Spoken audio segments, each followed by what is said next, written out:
Hello guys, welcome to Telugu review corner. ఈరోజు spider-man brand movie సంబంధించిన రెండవ ట్రైలర్ అయితే అఫీషియల్లీ రిలీజ్ అయితే అయింది. ఆల్రెడీ మన ఛానల్లో ఫస్ట్ ట్రైలర్ని డీటెయిల్గా బ్రేక్ డౌన్ చేసాం. అలానే సెకండ్ ట్రైలర్లో ఏం ఉండొచ్చు అనే దాన్ని లీక్ టాపిక్స్ కూడా ఎక్స్ప్లెయిన్ చేసాం. అలానే ఈరోజు రివ్యూ కూడా పెట్టడం జరిగింది. నాకైతే ఫస్ట్ ఒక ట్రైలర్ని ఎంత బాగా చూసానో అలానే సెకండ్ ఒక ట్రైలర్ని కూడా అంతకు మించి ఉంది. ముఖ్యంగా ఎక్కడైతే హల్క్ యొక్క ఎంట్రీ కానీ లేక పీటర్ పార్కర్ యొక్క లైఫ్లో జరుగుతున్న మ్యూటేషన్స్ కానీ ఇవన్నిటినీ కూడా సెకండ్ ట్రైలర్లో చాలా బాగా ఎక్స్ప్లోర్ చేశారు.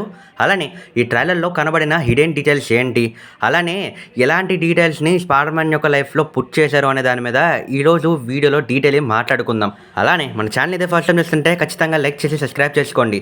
ఇక యాక్చువల్ టాపిక్ మొదలు పెట్టేద్దాం. ట్రైలర్ స్టార్ట్ అవ్వడంతోనే పీటర్ పార్కర్ స్పైడర్-మ్యాన్ యొక్క రోల్ని తీసుకొని స్ట్రీట్ లైట్స్ మధ్యలో ఎక్కడ నుంచో క్రాష్ ల్యాండ్ అవుతూ వస్తాడు. ముఖ్యంగా సూపర్ హీరో ఎంట్రీ ఇస్తాడేమో అనుకుంటే ఇలా క్రాష్ ల్యాండ్ అయితే వస్తాడు. అండ్ నెక్స్ట్ షాట్లోనే మనకి స్కార్పియన్ వర్సెస్ స్పైడర్-మ్యాన్ యొక్క ఫైట్ని చూపిస్తారు. అలానే ముఖ్యంగా తిను ఇలా క్రాష్ ల్యాండ్ అవడానికి ముఖ్యమైన రీజన్ వచ్చి పీటర్ పార్కర్ ఆర్గానిక్ వెపన్స్ అనేవి ఫస్ట్ ట్రైలర్లోనే చూపించారు. అండ్ ఆ యొక్క ఆర్గానిక్ వెపన్స్ అనేవి తను అనుకున్నట్టుగా రాకపోవడం, అలానే కొన్నిసార్లు స్వింగ్ అవ్వడంతోనే అలా పడిపోవడం లాంటివి జరుగుతూ ఉంటాయి. ఈ సీన్లో మనం క్లియర్లీ అబ్జర్వ్ చేసాం కూడా దాన్ని.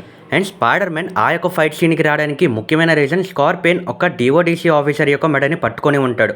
సో స్పైడర్-మ్యాన్ తనని కాపాడదామని వచ్చే సిచ్యువేషన్లోనే ఇలా క్రాష్ ల్యాండ్ అవుతాడు. అయితే నెక్స్ట్ షాట్లోనే స్పైడర్-మ్యాన్ యొక్క మాస్క్లో ఉన్న పీటర్ పార్కర్ యొక్క ఫేస్ని చూపిస్తారు. అండ్ పీటర్ యొక్క ఫేస్లో మనం క్లియర్లీ అబ్జర్వ్ చేయొచ్చు తన యొక్క ఐస్ అనేవి బ్లాక్గా టర్న్ అవుతున్నాయని. అప్పుడే స్కార్పియన్ని తన యొక్క టైల్ని పట్టుకొని సడన్గా వెళ్ళి వ్యాన్కి వేసే వేసి కొడతాడు. దీనికి ముఖ్యమైన రీజన్ పీటర్ పార్కర్లో జరుగుతున్న మ్యూటేషన్స్ వల్ల తను ఎలాంటి ఫైట్ సీక్వెన్సెస్లో ఉన్నప్పుడు సడన్గా తన బాడీలో జరిగే మ్యూటేషన్స్ వల్ల ఎక్కువగా యాంగర్ అయిపోతాడు. ఒక కామిక్స్లో కూడా సేమ్ పీటర్ పార్కర్ ఇలానే యాంగర్గా మారి తన యొక్క విలన్స్ని చావబాదేవాడు. అలా బ్యాక్గ్రౌండ్లో పీటర్ పార్కర్ ఒక వాయిస్తో చెప్తాడు, నా యొక్క పవర్స్ నేను కంట్రోల్ చేయలేకపోతున్నా, కానీ ఖచ్చితంగా ఎలాగైనా నేను నేర్చుకోవాలి అని చెప్తాడు. దీన్ని బట్టి మనం క్లియర్లీ చెప్పొచ్చు ఈ కాన్ఫ్లిక్ట్ అంతా కూడా హోల్ మూవీలో ఉండేది పీటర్ పార్కర్ యొక్క విలన్స్ని ఎదుర్కొంటున్నాడు అని కాదు, తన బాడీలో మ్యూటేషన్స్ ఎలా జరుగుతున్నాయి, దాన్ని ఎలా ఆపుకోగలడు అనే దాని మీదే ఉంటాయి.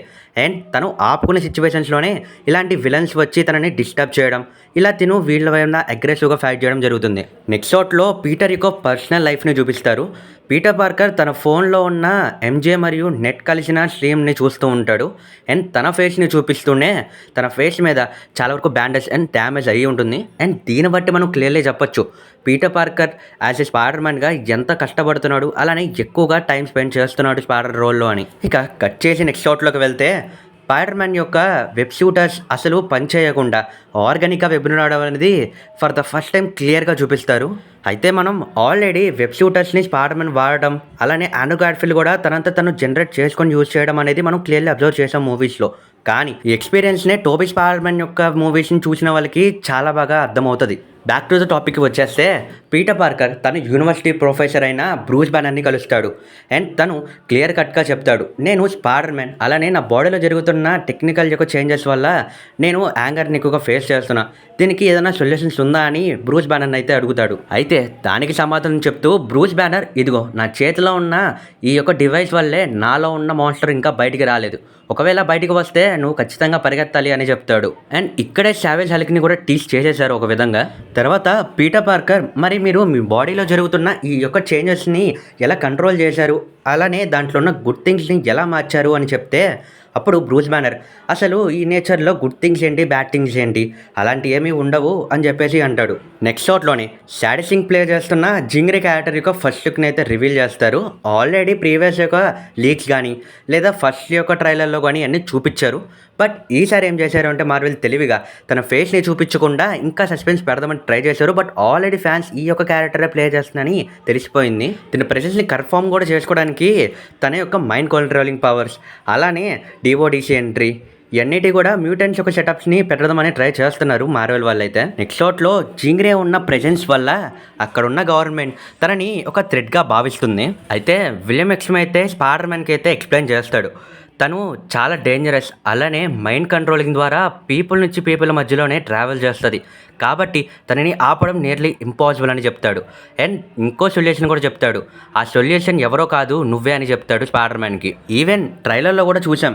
జీన్ గ్రే తన పవర్స్‌ని యూజ్ చేసి ఒక మనిషి నుంచి ఇంకొక మనిషికి, అలానే ఒక వ్యక్తి నుంచి ఇంకొక వ్యక్తి యొక్క మైండ్స్‌ని కంట్రోల్ చేయడం. ఇక్కడ ఇంట్రెస్టింగ్ డీటెయిల్ ఏంటి అంటే ఇంతమంది మైండ్స్‌ని కంట్రోల్ చేస్తున్న జీన్ గ్రే స్పైడర్ మ్యాన్ యొక్క మైండ్‌లోకి మాత్రం జల్లలేదు. అలానే కంట్రోల్ చేయలేకపోతుంది. దీనికి ముఖ్యమైన రీజన్ కామిక్స్‌లో చాలా వరకు కూడా స్పైడీ సెన్స్‌ని చాలా విధాలుగా చూపిచ్చారు. వాటిలో మనకు తెలిసినంత వరకు తన చుట్టుపక్కల జరిగే యొక్క అవేర్‌నెస్‌ని తెలుసుకోవడానికి స్పైడీ సెన్స్ యూజ్ చేస్తూనే తన మీద అటాక్స్ జరిగినా సరే అది వార్నింగ్ సిగ్నల్‌లా కూడా యూజ్ చేస్తది. ముఖ్యంగా ఈ మూవీలో ఆ యొక్క సెన్సెస్‌ని డీపర్ లెవెల్‌లో తీసుకువెళ్తున్నట్టయితే మనం క్లియర్‌లీ అబ్జర్వ్ చేసాం. ఇక్కడ గవర్నమెంట్ ఎప్పుడైతే స్పైడర్ మ్యాన్‌కి జీన్ గ్రేనే ఒక మెయిన్ విలన్, అలానే తను థ్రెట్‌గా భావిస్తుందని చెప్పారో అప్పటి నుంచి కూడా స్పైడర్ మ్యాన్ తన బ్రెయిన్‌లో జీన్ గ్రేని ఎనిమీగా పెట్టుకొని ఉండవచ్చు. అండ్ తనని ఎతుకుతూ ఉండే ఛాన్సెస్ కూడా ఉన్నాయి. గవర్నమెంట్ ఇక్కడ ఇలా చెప్పడానికి కొన్ని రీజన్స్ ఉన్నాయి. ముఖ్యంగా ట్రైలర్ 1 మీకు గుర్తుండుంటే తనని ఒక ప్రిజంలో ఆర్ లేక ఒక బాక్సుల్లో పెట్టడం మనం క్లియర్‌గా అబ్జర్వ్ చేసాం. మేబీ అక్కడ నుంచి తప్పించుకోవడం వల్లే గవర్నమెంట్ తనని ఇలా పోర్ట్రే చేసి ఎలాగైనా స్పైడర్ మ్యాన్ ద్వారా తనని పట్టుకోవాలని ట్రై చేస్తూ ఉండొచ్చు గవర్నమెంట్ ఇక్కడ. అలానే జీన్ గ్రే మైండ్ విషయానికి కూడా వస్తే ఇక్కడ స్పైడర్ మ్యాన్ డిఓడిసి వాళ్ళతో కలిసి తనని ఎలాగైనా చంపాలని అనుకుంటున్నారు కాబట్టి తనకి ఎగైనెస్ట్‌గా యొక్క రోల్‌ని ప్లే చేస్తదేమో గానీ ఖచ్చితంగా తిను ఎగ్జాక్ట్‌లీ ఈ మూవీ యొక్క మెయిన్ విలన్ అయితే కాదు. కరెక్ట్‌గా చెప్పాలి అంటే ఇంకా క్యారెక్టర్‌లో ప్లే చేస్తుంది తనేనా అని కూడా కన్ఫర్మేషన్ లేదు. ఎందుకంటే చూపించిన క్లిప్స్‌లో కూడా తన ఫేస్‌ని కవర్ చేశారు కాబట్టి. నెక్స్ట్ షాట్‌లో ఒక వేవ్‌ని మనం క్లియర్‌గా అబ్జర్వ్ చేయొచ్చు. తన పవర్స్‌ని యూజ్ చేసి పీపుల్ యొక్క సిటీలో ఉన్న వాళ్ళందరినీ కూడా మైండ్ కంట్రోల్ చేస్తూ స్పైడర్ మ్యాన్‌తో ఇలా మాట్లాడుతూ ఉంటుంది. నీ బాడీలో ఉన్న మాన్స్టర్‌ని బయటికి వస్తుందా? సరే నేనైతే ఎంజే దగ్గరికి వెళ్తున్నా అని చెప్తుంది.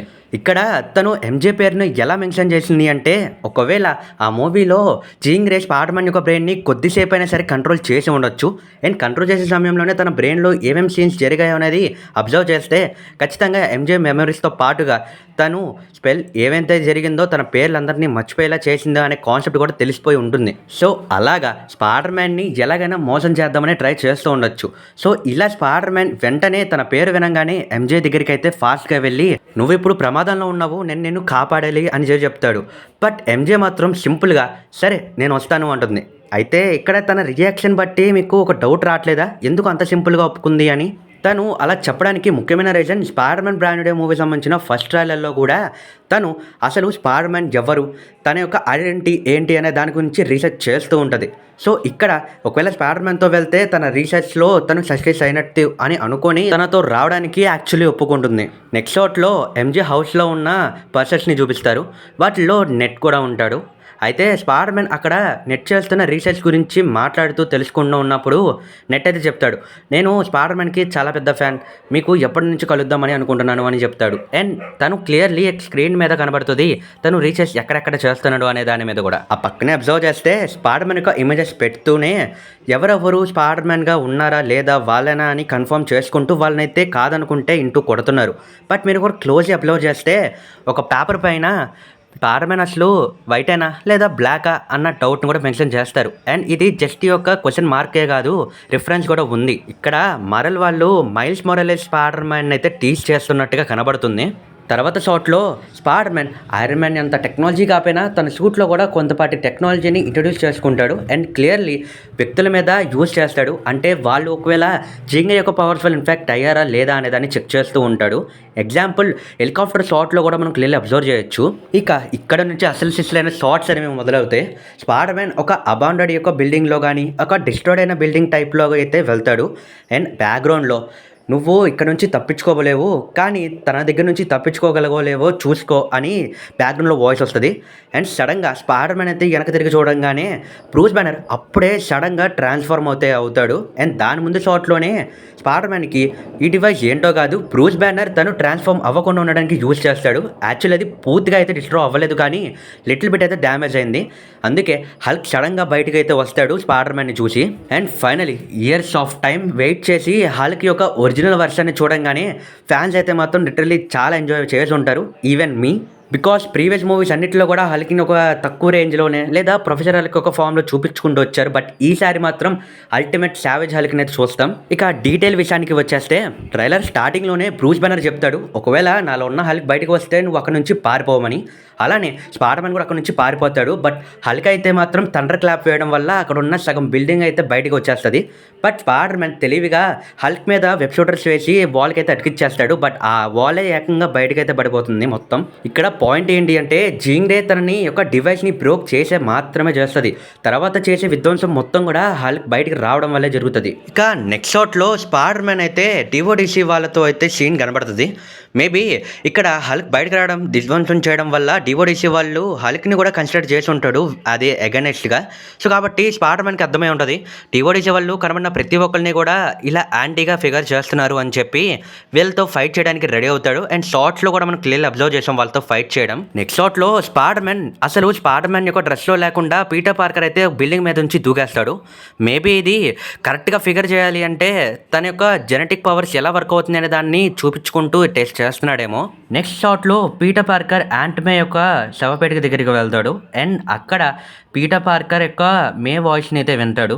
తను చెప్తుంది, నేను ఒంటరిగా అయినట్టు నువ్వు ఒంటరిగా అవ్వమాకు, అందరికీ కూడా లవబుల్గా ఉండు అని అయితే చెప్తుంది. మేబీ పీటర్ పార్కర్ తన ఇమాజినేషన్స్లో తను ఉన్నట్టుగా ఫీల్ అవుతూ అలా ఆలోచిస్తూ ఉండొచ్చు మేబీ. నెక్స్ట్ షాట్ అయితే మాత్రం లిటరలీ గూస్ బంప్ తెప్పించేశాడు జస్టిన్ డానియల్ అయితే. అదే ప్రిజంలో ది హ్యాండ్ గ్రూప్తో స్పైడర్-మ్యాన్కి జరుగుతున్న ఫైటింగ్ సీన్స్. ఇక్కడ పీటర్ పార్కర్ యొక్క ఫేస్ అనేది రివీల్ అయిపోయింది.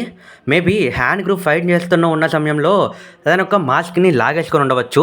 బట్ తను ఆ యొక్క సీన్లోనే మనం ఫస్ట్ షాట్లో కూడా ట్రైలర్ చూసాం, తన కళ్ళు అనేది బ్లాక్ కలర్లోకి మారడం. అది మ్యూటేషన్ జరుగుతున్న సిచ్యువేషన్లో ది హ్యాండ్ గ్రూప్ ఇన్వాల్వ్ అవ్వడం వల్ల ఆ ప్రిజంలో చాలా బ్యాటిల్ సీన్స్ అయితే పెట్టారు. అండ్ లిటరలీ సీన్స్ అన్నీ కూడా చాలా బాగున్నాయి. అండ్ ఈ షాట్స్లోని క్లియర్లీ చూపించారు పీటర్ పార్కర్ యొక్క వెబ్ షూటర్స్ లీవ్స్ లేకుండానే తన ఆర్గానిక్ వెబ్బినంతో ప్రతి ఒక్కరిని కూడా స్టిక్ చేపించేస్తాడు ఆ వెబ్కి. ఈ హోల్ ట్రైలర్లో మనం పనిషర్ అలానే స్పైడర్-మ్యాన్ యొక్క ప్రెసెన్స్ని కూడా క్లియర్లీ అబ్జర్వ్ చేయొచ్చు. స్పైడర్-మ్యాన్ ఇందాక ఎంజేని తీసుకొని మేబీ పనిషర్ దగ్గరికి వెళ్ళి తన యొక్క సహాయం కావాలి, తన దగ్గరే ఉండు అని చెప్పే ఛాన్సెస్ కూడా ఉన్నాయి. ఇక్కడ పనిషర్ కూడా ఒప్పుకునే ఛాన్సెస్ ఉన్నాయి. ఎందుకంటే పనిషర్ టోటలీ ఏమి విలన్ క్యారెక్టర్ కాదు, యాంటీ హీరో. కాబట్టి ఇక్కడ స్పైడర్-మ్యాన్ మరియు పనిషర్ యొక్క టీమప్ అయ్యి సీన్స్ ఉండి ఖచ్చితంగా చూపిస్తారు మార్వెల్ వాళ్ళు. ఇక ఆ సీన్స్ అన్నింటినీ చూపిస్తూ ట్రైలర్ని అయితే ఎంజాయ్ చేస్తారు. అండ్ ఇది ఇవాళ detailed break down video. I hope మీకు వీడియో నచ్చిందని అనుకుంటున్నా. ఈ హోల్ సిరీస్ అండ్ హోల్ యొక్క ట్రైలర్లో మనం క్లియర్లీ అబ్జర్వ్ చేయాల్సింది ఏంటి అంటే 4 డిఫరెంట్ పార్ట్స్ని అయితే చూపించారు. ఒకటి స్పైడర్-మ్యాన్ జరుగుతున్న మ్యూటేషన్స్ని ఎలా ఎదుర్కొంటున్నారు, అలానే జీంగ్ రే తన పవర్స్ని ఎక్స్పాండ్ చేస్తూ ఎలా ప్రజల్ని ఇబ్బంది పెడుతుంది. అండ్ థర్డ్లీ హల్క్ యొక్క బయటకు వస్తే తను ఎలా ఆపాడు పీటర్ పార్కర్ అనే సీన్స్తో పాటు గ్రౌండ్ లెవెల్లో విలన్స్ని ఎలా ఆపాడు అనే దాన్ని కూడా క్లియర్లీ చూపిస్తారు. అండ్ ముఖ్యంగా ఈ మూవీ యొక్క వచ్చే ముందే ఆల్రెడీ లీక్డ్ స్టోరీ ఎలా ఉండబోతుంది అనే దాని మీద ఒక వీడియోని అయితే చేయబోతున్నా. ఇఫ్ ఇన్ కేస్ మీకు కావాలంటే కామెంట్ సెక్షన్లో స్పైడర్-మ్యాన్ అయితే కామెంట్ చేయండి. అండ్ ఇది వాళ్ళ break down video. I hope మీకు నచ్చిందని అనుకుంటున్నా. నచ్చితే కనుక లైక్ చేయండి, షేర్ చేయండి, సబ్స్క్రైబ్ చేసుకొని పక్కన బెల్ కూడా ఆన్లో పెట్టుకోండి. నెక్స్ట్ వీడియో కలుద్దాం. టాటా.